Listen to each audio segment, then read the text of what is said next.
Alan Dershowitz was on Fox News, unsurprising, and said that Media Matters was being anti-Semitic because they have a guy named M.J. Rosenberg who wrote an article calling people Israel firsters. Okay, and Dershowitz is saying that is de facto anti-Semitic, and that hence Media Matters should fire Rosenberg and should apologize, and President Obama should apologize for doing anything with Media Matters if he did. You have declared war on Media Matters. Why?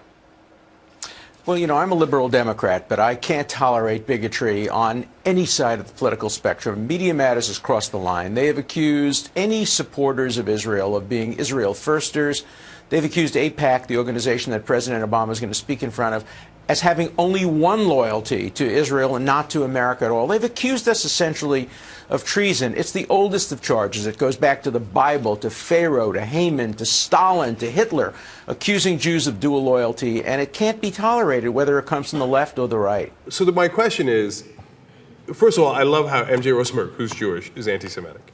That's awesome. Okay. Right. During the whole Fox interview with Dershowitz, that point never gets. I know. And then they have an article on their website. Yeah. They never mention that he's Jewish. Yeah.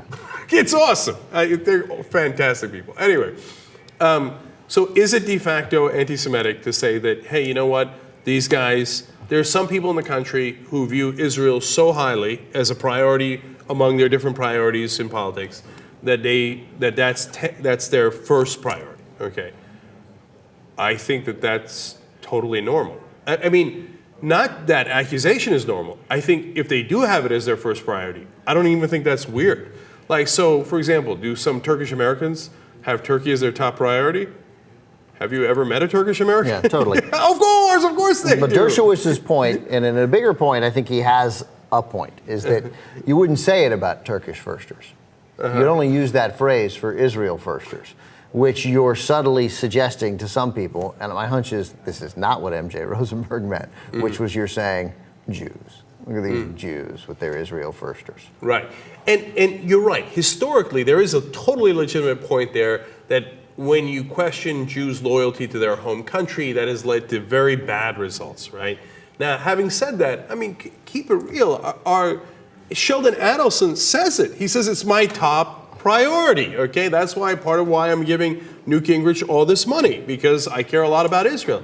And I don't think there's anything wrong with him saying that, or for that to be the case. Right, I mean, I think him. it's nutty, and I disagree with it, but of course he gets to do that, yeah. Yeah, and so, like, what I think is the bigger problem is people like Dershowitz who are trying to shut down debate on this issue. Totally. By throwing out the anti-Semitic line. Yeah, guys like Dershowitz are essentially being, I guess willingly, because he's not dumb, willingly being used by Fox, by conservatives, to eliminate debate, to any notion that it is okay to say Israel has a very significant role to play, has had and will have and is playing a significant role in the unrest in that region, which ultimately jeopardizes America.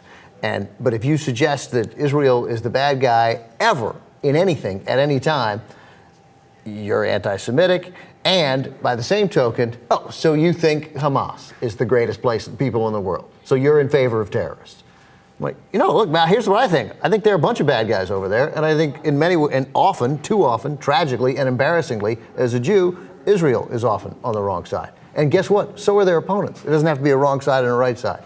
Yeah, and you don't have to agree with the right-wing government of Israel to be friendly to Israel or to Jews. Yeah, and here's a friendly position to Israel. Wouldn't it be great if Israel had peace? Yeah, that would be great. If Israel stayed right where it is and had wonderful, prosperous peace and was America's top ally, not only in the Mideast, but in the entire world. I'm for that. I love it. That sounds great. Let's make that deal. Yeah, absolutely. And remember how wrong Professor Dershowitz was about Iraq.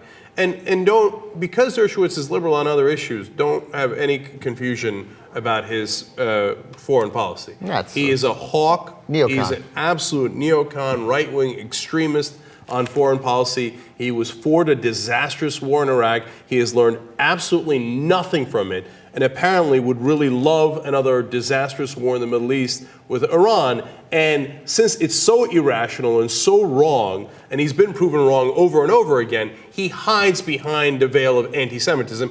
If you criticize any of us for any reason, I'm going to say you're anti-Semitic and try to get you kicked out of the national conversation. Yeah, and he does it to fellow Jews without blinking an eye. Yeah, look, man, as you know, Jews are subjected to anti-Semitism on a regular basis, and we know it when we see it. And the notion that Jews in America criticizing Israel, aggressively criticizing Israel because there are things to criticize on, the notion that somehow we are engaging in anti-Semitism, screw you, Alan Dershowitz. That's wrong. And you minimize all other legitimate claims of anti-Semitism, of which there are many.